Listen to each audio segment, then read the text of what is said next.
28번 문제입니다. 좌표 평면에서 반원의 호. 자, 중심의 좌표는 0,0이고 반지름이 2인, 그쵸? 이제 반원 위에 P점이 있고요. 자, 그 다음에 또 마찬가지로 마이너스 5, 여기 마이너스 5가 되는 것이네요. 그쵸? 마이너스 5,0이 중심이 되고요. 반지름이 4인 그 반원 위에 Q점이 있는데 이때에 자, OP 내적 OQ에 그쵸? 얘 값이 2를 만족하는 Q가 단 하나랍니다. Q가 단 하나라는 거예요. 자, 여기에서 일단 착안을 하셔야 돼요. 예를 들어서 이렇습니다. 우리가 이제 내적을 구할 때에 예를 들어서 OP가 이렇게 있어요. OP가. 그쵸? P점이 이렇게 있습니다.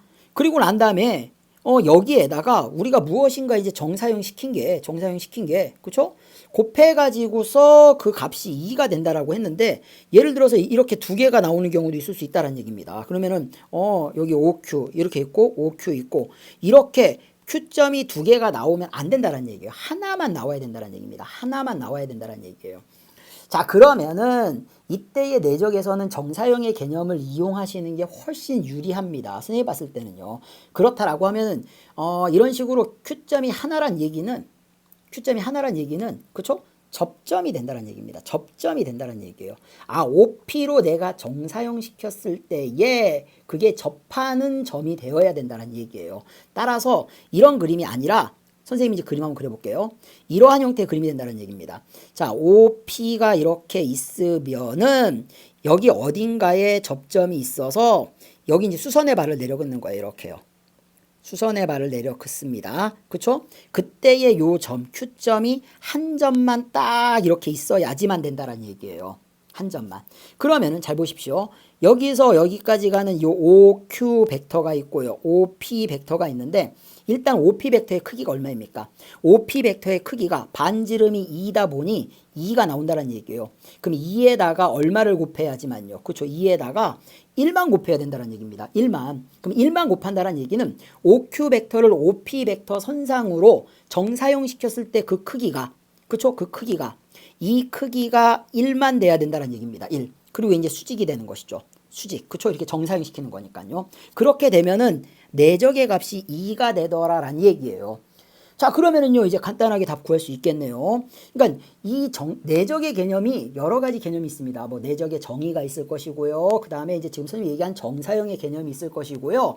뭐 여러 가지 형태로 우리가 분석을 할 수 있다는 얘기입니다. 그러니까 선생님은 주로 이 정사형에 관한 개념뿐만이 아니라 뭐 나머지 여러 개의 관계들 다 알고 있습니다만, 그렇죠? 일단 정사형에 관계된 내용들을 먼저 체크하려고 합니다. 이렇게 쉽게 풀리는 경우들이 많기 때문에 그래요.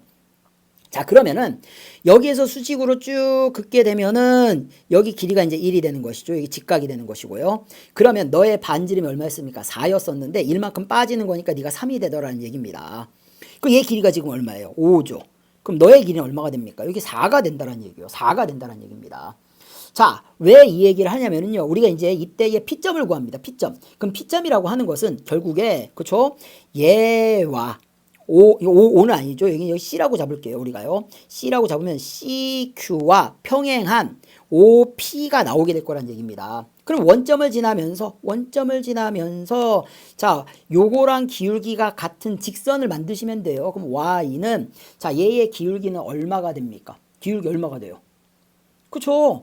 여기 기울기 보시면은요, x가 3 가는 동안에 y가 4만큼 가는 것이죠. 이렇게 세타, 이렇게 생각하시면 된다는 얘기입니다. 직사각형 이렇게 만들어 보십시오. 만들어 보시면은, 자, 여기가 5가 있고, 그쵸? 3, 4 이렇게 있지 않습니까? 그럼 너는 결국에는 탄젠트, 3분의 4가 되더란 얘기입니다. 탄젠트니까 요게 탄젠트가 되는 것이죠. 그러니까 너의 기울기가 3분의 4, x인 이런 직선과, 자, 이 원과의 교점을 구하시면 되는 문제입니다. 갖다가 대입할게요. 그러면 x의 제곱 y 제곱이니까 3, 3, 9분의 16 x의 제곱은 4가 되는 것이고요. 자, 그러면 9분의 25 x의 제곱은 4니까는 자, x 제곱은 얼마가 됩니까? 25분의 4, 9, 36이 됩니다. 그러면 x의 좌표는 플러스가 되겠죠, 당연히. 그러니까 5분의 얼마가 된다는 얘기예요. 6이 된다는 얘기예요. 자, x의 좌표가 5분의 6이니까 갖다 대입하시면 되겠네요. 그럼 y는 3분의 4 곱하기 5분의 6이 되는 것이니까 요거 약분하시면 5분의 8이 되더란 얘기입니다. 따라서 얼마가 됩니까? 자, 5분의 6, 5분의 8이 되는 것이니까는요. 자, 둘이 뭐 해달라고 했습니까? 더해달라고 했습니다. 따라서 정답은 5분의 14가 정답이 된다라는 거. 자, 5번이 정답이 되겠습니다. 자, 29번 문제입니다. 29번 문제. 자, 그림과 같이요. 꼭지점이 1.5이고 초점이 F, P, 0인 여기 이제 초점의 좌표가 P, 0이라고 했습니다. 여기 이제 P가 된다는 얘기예요. P, 0이 있는 것이고요. 자, 이쪽에 이제 마이너스 P, 0 있는 것이고요. 자, 이때 얘 X축 위에 점 Q가 있고요. X는 P 위에 점 뭐 이렇게 쭉 돼 있습니다. 일단은 여기 정삼각형이 보입니다. 정삼각형이 보이고요. 그리고 난 다음에 이제 S의 좌표가 자, 마이너스 P, 루트 21이랍니다. 그러니까 Y 좌표가 여기가 루트 21이랍니다. 얘를 이용을 해야 돼요. 그때에 자, QF의 거리를 구해달랍니다. QF의 거리. 자, 여기서부터 출발하도록 할게요. 자, 너의 거리를 우리가 K라고 두겠습니다. 그러면은 정삼각형이니까 얼마가 됩니까? 2대 1대 루트 3이니까는요. 자, 이쪽에 있는 값은 2K가 될 것이고요. 자, 높이는 루트 3K가 될 것이다라는 얘기입니다. 그쵸? 자, 일단은 정의를 한번 이용해야 되겠네요. 따라서 자, 여기 F 초점에서 P까지의 이 거리는 자, 이 P부터 준선까지의 이 거리와 서로 같습니다. 같아요. 자, 그러면 걔를 어떻게 구하느냐? 이렇게 이제 수선의 발을 내려 그어 볼게요. 수선의 발 내려 긋게 되면은 마찬가지로 여기도 얼마가 됩니까? K가 되는 것이죠. 자, 그러면은 피타고라스 정리에 의해서 자, 누구의 거리가 됩니까? FP의 거리. 자, FP의 거리는 루트 요게 이제 2K가 되는 거예요. 2K가 되고 그쵸? 여기가 지금 얼마가 되는 겁니까? 루트 3K가 되는 거니까요. 자, 피타고라스 정리 이용하면 얼마가 됩니까? 그러면은요, 2는 4K의 제곱 플러스 3K의 제곱이니까 루트 7K가 된다는 얘기입니다. 그러니까 결국에 여기서부터 여기까지의 거리가 루트 7K가 되더라라는 얘기예요. 자, 이렇게 해가지고서 우리가 루트 7K라는 것을 이제 구했습니다. 구했고요. 자, 얘가 이제 정삼각형이다 보니까는요, 이쪽의 각도 얼마가 됩니까? 여기의 각도, 그렇죠. 여기가 이제 30도가 된다는 걸 알 수가 있습니다. 그러면은, 자, 2대 1대 루트 3이 되는 것이죠. 자, 2대 1대 루트 3이니까는, 요 길이가 얼마가 된다는 걸 알 수 있습니까? 자, 루트 7, 루트 3 곱하기 루트 7, K가 되는 것이니까는요. 37의 루트 21 K가 된다는 것을 우리가 알 수가 있다라는 얘기입니다. 자, 그러면 보십시오. 우리 여기 지금 루트 21이라고 돼 있죠. 이 값은 자, 여기 루트 3K에다가 그쵸? 루트 21K를 더하면 나온다라는 얘기입니다. 따라서 루트 3K에다가 자, 루트 21K를 더하게 되면 루트 21이 나온다라는 얘기예요. 자, 이때 우리가 그럼 K값은 얼마가 됩니까? K값은 자, 그럼 루트 21 더하기 루트 3의 K는 자, 루트 21이 되는 거니까 K의 값은 자, 루트 21 플러스 루트 3분의 루트 21이 되는 것이고요. 자, 얘를 뭐 시켜주시는 거예요? 그쵸, 유리화 시켜주시면 되겠네요. 루트 21 빼기 루트 3. 자, 여기도 루트 21 빼기 루트 3 해주시면 되겠네요. 자, 그럼 21에서 3을 빼게 되면 얼마가 나옵니까? 그쵸? 18이 나오는 것이고요. 자, 위에는 그쵸? 21 빼기. 자, 루트 21은 루트 3 곱하기 루트 7이니까는요. 너는 3 루트 7이 되더라라는 얘기예요. 자, 이게 이제 약분이 되는 것이죠. 약분이 되면요. 자, 3으로 약분됩니다. 그러면 3, 6에 18, 3, 7에 21이 되는 것이니까 6분의 자, 7 마이너스 루트 7이 K값. K값이 바로 누가 됩니까? 바로 QF의 값이 나온다라는 것을 구할 수가 있다라는 얘기입니다. 따라서 A값이 얼마가 됩니까? A값은 7이 되고요. 자, B값은 마이너스 1이 됩니다. 자, 둘을 더해달라고 했으니까는요. 정답은 자, 6이 정답이 된다라는 거. 자, 이렇게 답을 구하시면 되겠습니다. 자, 마지막 이제 30번 문제입니다. 30번 문제. 자, 30번 문제도요, 이 공간에 대한 기본적인 이해랑, 뭐, 이제 공간에 대한 기본적인 이해라고 하면은 이제 제일 먼저 나오는 건 역시 삼선 정리죠. 삼선의 정리라든가 정사형에 관계된 내용들이 좀 기반이 좀 되어 있어야지만 됩니다. 자, 우선 이렇게 됩니다. 좌표 공간에 점 A가 있어요. 0,0,1을 지나는 직선이 중심이 C 3,4,5이고 반지름의 길이가 1인 9와 한 점 어디에서요? P에서 만납니다. 이때 세 점, 자, A, C, P를 지나는 원의 XY 평면 위로의 정사형의 넓이의 최대값. 이걸 이제 구해달라는 얘기예요. 이 값을 구해달라는 얘기입니다.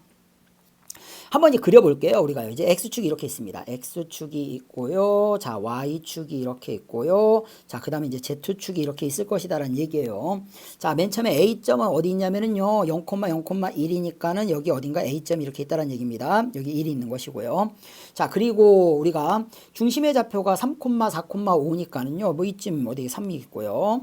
그 다음에 여기 이제 4가 있고요. 여기 이제 5가 있는 이런 이제 중심 이 있는 원이 있다라는 얘기입니다. 원. 이렇게 그려보도록 할게요. 이렇게. 그러면은 이 위에 얘를 중심으로 하는 그쵸? 반지름이 1인 여기 이제 C가 되는 것이고요. 반지름이 1인 뭐가 있다라는 얘기입니까? 9가 이렇게 있다라는 얘기예요. 9가 있습니다. 그런데 여기에 대해서요. A에서 그었을 때 한 점에서만 만난다는 얘기는요. 결국엔 이제 접선을 긋는다는 얘기입니다. 접선 무수하게 많이 굴 수 있습니다. 정말 많이 굴 수 있어요. 그 부분을 먼저 좀 살펴볼게요. 9는 어디서 보든 간에 원으로 보이는 거죠. 원으로 이렇게 보인다는 얘기입니다. 원으로요. 그러면은 자 조금 더 크게 그릴게요. 선생님이요. 조금 더 크게 그려서 뭐 이렇게 볼 수 있다는 얘기예요. 자, 맨 처음에 여기 이제 A점이 있겠죠. A점이 있을 것이고요. 중심이 C이면서 반지름이 1인 원이 이렇게 있을 것이다라는 얘기예요. 그때에 우리가 한 점에서 만난다는 얘기는 이와 같이 뭐 한다는 얘기입니까? 접한다라는 얘기예요. 접한다라는 거예요. 자, 그렇게 되면은 접하는 거니까는 C에서 긋게 되면은 수직이 되는 것이죠. 수직이 된다는 얘기입니다. 이때에 자, 요 한 점 P와 A점과 C점을 지나는 원이면 어떻게 됩니까? 바로 AC를 지름으로 하는 뭐가 만들어집니까? 이렇게 원이 만들어진다는 얘기예요. 그렇죠? AC가 지름이면요. 항상 우리가 무슨 삼각형 그릴 수 있습니까? 직각삼각형 그릴 수 있으니까요. 따라서 이 원에 일단은 지름은 누가 된다는 얘기입니까? A부터 C까지의 거리가 된다는 얘기예요. 그럼 A부터 C까지의 거리 구해주시면요. 루트 자 X끼리 빼서 제곱 3, 3은 9 Y끼리 빼서 제곱 4, 4, 16 Z끼리 빼서 제곱이니까 5에서 1 빼면 4죠. 4, 4, 16이 되는 것이니까 루트 너는 41이 된다는 얘기입니다. 그러면은 얘의 반지름은 얼마가 됩니까? 그렇죠. 반지름은 결국에는 2분의 루트 41이 되는 것이니까 너의 원의 넓이는 그렇죠? 이 원의 넓이가 이제 최대일 때에 그것이 이제 밑으로 정사형 시킬 때 이제 그쵸? 정사형 넓이도 최대가 될 거 아닙니까? 따라서 자 너의 넓이는 얼마가 되냐면은 4분의 그쵸? 4분의 뭐 얘 넓이로 가면 4분의 얼마가 됩니까? 2분이니까 41 그쵸? 파이가 되더라라는 얘기예요. 그러니까 요게 이제 그 넓이가 되는 것이죠. 얘를 이제 정사형을 시킬 겁니다. 얘를 이제 정사형을 시킬 거예요. 정사형을 시키는데 이때에 XY 평면으로 정사형을 시킨다라고 했습니다. 그러면 이걸 우리가 어떻게 구하느냐? 자, 보십시오. A부터 C까지의 거리는 지금 얼마라는 거 구했습니까? 루트 41이라는 걸 구했어요. 그쵸? 자, 그때에 우리가 삼수원 정리로 이게 쭉 수선의 발로 내려가겠습니다. 얘도 마찬가지로 이렇게 수직이 되는 거예요. 그러면은 얘와 얘가 만날 수 있는 각. 이게 결국에는 뭐냐면요. AC가 XY 평면과 이루고 있는 각도를 구하고자 하는 얘기예요. 각도를. 그러면은 자 어디부터 어디까지 너의 길이는 결국에는 이 길이와 같은 길이가 되는 거 아닙니까? 그럼 여기가 3이고 4니까 너의 길이는 5가 된다는 얘기예요. 자 그러면 코사인 세타는 루트 41분의 5가 된다는 얘기입니다. 5가 된다는 얘기예요.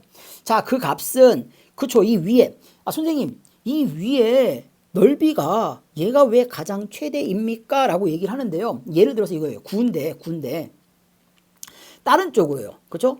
다른 쪽으로 내가 접한다라는 얘기입니다. 뭐 다른 쪽으로 뭐 접하는 부분이 생겼다라고 할게요. 그러면 이 원이 어떻게 나오게 됩니까? 약간 삐딱하게 된다는 얘기예요. 그러니까 밑으로 내가 바로 정사형 될 수 있게끔 나오는 게 아니라 지금 우리가 잡는 이 넓이는 이렇게 생각을 하시면 됩니다. 지금 나와 있는 얘 평면 XY 평면과 지금 AC를 지나고 있는 이 평면 있지 않습니까? 그죠? 이 평면과 서로 만나서 생기는 교선이 서로 이게 수직이 되게끔 그러니까 그 각도가 코사인 세타가 루트 41분의 5가 될 수 있는 그 순간이 이제 가장 최대가 된다는 얘기입니다. 이제 그거를 이제 여러분들이 좀 아셔야지 조금 문제를 훨씬 수월하게 구할 수 있다는 얘기예요. 안 그러면은 얘가 왜 이렇게 되지? 그러니까 이해를 못하게 되면은 이제 문제 푸는 게 이제 난감해지는 겁니다. 그쵸? 이제 어떤 부분에 있을 때에, 어떤 위치에 있을 때에 가장 넓이가 최대가 될 것인가를 내가 아셔야 된다는 얘기예요. 그래서 처음에 얘기한 게 이제 그것부터 얘기한 겁니다. 삼수선의 정리라든가 정사형에 대한 기본적인 개념이 머릿속에 좀 들어와야지만 이 부분이 좀 빠르게 보일 수 있다는 얘기입니다. 그걸 이제 증명하면서 시험을 볼 수는 없기 때문에 그래요. 자, 그러면은 너는 지금 있는 이 넓이가 얼마가 됩니까? 바로 4분의 41 파이 분의, 자, 밑으로 정사형시킨 넓이가 S가 된다는 얘기예요. 자, 그러면 그 넓이 S는, 자, 얘 이제 곱해주시면 되겠네요. 곱해주시면 되는 거니까는 루트 41분의 5 곱하기, 자, 4분의, 자, 사실 이게 루트 41의 제곱이 되는 것이죠. 파이가 된다는 얘기입니다. 그럼 요거 하나 지워지는 거니까요. 결국에는 4분의 5 루트 41 파이가 되더라는 얘기입니다. 그래서 이제 루트 41이 등장을 하는 것이고요. 자, 이때 있는 값은 여기가 이제 4가 되고 여기가 5가 되는 거니까 둘이 더해 주시면은 정답은 그렇죠. 9가 정답이 된다라는 거. 자, 이렇게 답을 구하실 수가 있습니다. 자, 이제 공간에 관계된 내용들 중에서는요, 이와 같이 우리가 그 최대가 되는 순간, 최소가 되는 순간, 어떤 이제 특이한 순간을 찾는 문항들이 수능에 꾸준히 등장을 했었습니다. 꾸준히 나왔었어요. 특히 이제 이 정사형에 관계된 내용이라든가, 삼선 정리를 이용해 가지고서 증명을 해야 되는 그러한 내용들이 꾸준히 출제됐으니까는요, 그러한 기출 문제와 더불어서 한번 연습을 해볼 수 있도록 하십시오. 이게 사실은 이게 조금 복불복이라고 할 수도 있습니다. 이제 시험을 보는 당시에 이게 바로 잘 보이면은 쉽게 구할 수 있는데요. 만약에 막 그날 따라서 보이지가 않는다라고 하면은 그렇죠. 아예 못 구할 수 있는 그런 불상사도 생깁니다. 근데 사실은 이거는 기하뿐만이 아닙니다. 그렇죠. 미적분에서도 마찬가지예요. 미적분에서도 그런 그래프에서의 특이한 부분들이 보이면 쉽게 푸는 거고요. 그렇지 않으면은 못 풀 수도 있다는 얘기입니다. 뭐 그렇고 확통도 마찬가지죠. 그렇죠? 경우를 나눠서 해야 되는 경우가 보이지 않으면 못 푸는 거 아닙니까? 그래서 기출 문제 기반으로 우리가 꾸준히 거의 다 있다는 얘기입니다. 그러니까 비슷한 형태들이 있다는 얘기예요. 있기 때문에 그러한 형태들을 따라서 그렇죠? 꾸준히 좀 연습을 하셔야 됩니다. 꾸준히 연습을 하면서 이렇게 될 수 있는구나라는 것을 생각을 하시면서 그렇죠? 문제를 풀어 나가셔야 된다는 얘기입니다. 그렇기 때문에 문제 푸는 여러 가지 방법들이 있을 수 있다는 얘기예요. 그런 여러 가지 방법들을 나는 이 방법이 편하니까 이 방법으로 갈래. 이러지 마시고요. 여러 가지 방법들을 함께 익힐 수 있도록 노력을 해 주십시오. 지금 선생님이 강의한 내용들도 보면은 그렇죠? 일단은 선생님이 풀어낸 한 가지 방법 위주로만 거의 선별해 가지고서 여러분들한테 얘기를 드렸지만은 그쵸? 나중에 혹시 추가되는 방법이 있다라고 하면은 보충해서 더 올려드릴 수 있도록 하겠습니다. 그러니까 여러분들도 이 방법 말고 다른 방법을 통해서도 알 수 있다라고 하면은 그쵸? 무시하지 마시고요. 그 방법이 많이 돌아가는 방법일지라도 익혀둘 수 있도록 해주십시오. 자, 자신감 갖고요. 2022학년도 수능에서는 이와 같은 형태로 출제가 된다라고 하니 그쵸? 그거에 맞게끔 대비하셔서 반드시 좋은 결과 이룰 수 있도록 응원합니다.